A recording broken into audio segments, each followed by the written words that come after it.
The real estate market around the world is at its peak in many cases. I'm talking today about China purchasing real estate in Canada and the US at very, very high rates. Let's take a look at some of this right now. I'm going to go through this quickly. There's quite a bit to cover, so I'm just going to take a little tidbits of each one here. Chinese to spend billions on American real estate. And they're talking about wealthy Chinese. They got a few million won and they want to spend billions on the US real estate, and they're doing so. I'll go into a few of those right now. Chinese buying up California housing. And this is also apparent in other West Coast areas like Vancouver in Canada. Let's go on quickly. China moves to U.S. projects, and then the subtitle being investors taking on distressed properties in cities such as Detroit. For those who don't know what's going on in Detroit, you can pick up properties that for unrealistic prices right now. And of course, they're not necessarily desirable areas. However, it is an opportunity for foreign investors to get in. They could buy whole neighborhoods, whole subdivisions if they choose to. Chinese keep buying U.S. real estate. And let's go on. Even, this is even the case in Toronto, in Canada, and they're spending what they're saying $30 billion on international property in 2012 alone. This is a massive quantity foreign real estate markets for these Chinese. I wrote something in my book, you can see the diagram right here, about the way our system's working. We are funding and fueling China and other developing nations, but let's focus on China for this video. So while we give them things like government bonds, they are giving us real products, which we spend and buy their products like that. And what's happening? We're giving them these IOUs. Now they're taking their own currency, the yuan, and they are now buying up real estate all around the world. So essentially converting their yuan into dollars, but holding those dollars into something real. Yes, it's denominated in a US dollar, for example, but it's held in a real asset. And they see some value in this. And of course, I do as well.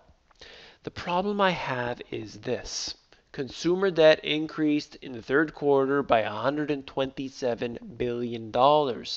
I'm looking and I'm doing the research here for this, and I'm noticing that household debt, consumer debt, everything is at its highest it's ever been, or near that high right now. We are at extreme levels of debt here. Meanwhile, you have Chinese investors who are coming over and scooping up these properties that we simply cannot afford. I'll go into this chart over here. Household debt ratio rises, and this is at 163%. So people are spending so much more than they can actually afford to. And of course, this spells disaster. Look at this chart right here. It's going up consistently year over year. So you have these Chinese investors who can come over here, purchase these properties. We can't afford them. Just for an example, in Toronto here, the average housing price, you're looking at about $600,000. They're now buying every home is now selling, if you're going to the nicer areas, selling for 20 and even instances of 30% over the asking price. And that's not a rarity. That's actually happening fairly consistently, where you get a 20 and 30% increase on top of the asking price. This is absurd levels. This reminds me of the real estate boom in the US, where people were just buying them at any price. It didn't matter, because they could just find the buyer, no problem. So we have an extreme levels, and this is obviously going to spell disaster. But to go back to the original point, was that the Chinese are able to buy these homes here because They are fueled by our energy that we are using up over here. We send our money over there.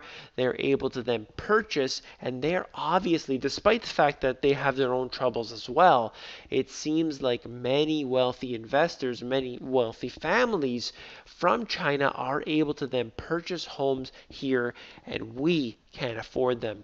Something is up here, and it does not spell a good future for us, that's for sure. I want you guys to get onto the Money GPS Insiders. It is an excellent place where I can really essentially bring the Money GPS 2.0 to all of the subscribers here. And there's growing support on there, of course, and that's really great. And don't forget to subscribe to the YouTube channel. If you're watching these videos, please subscribe.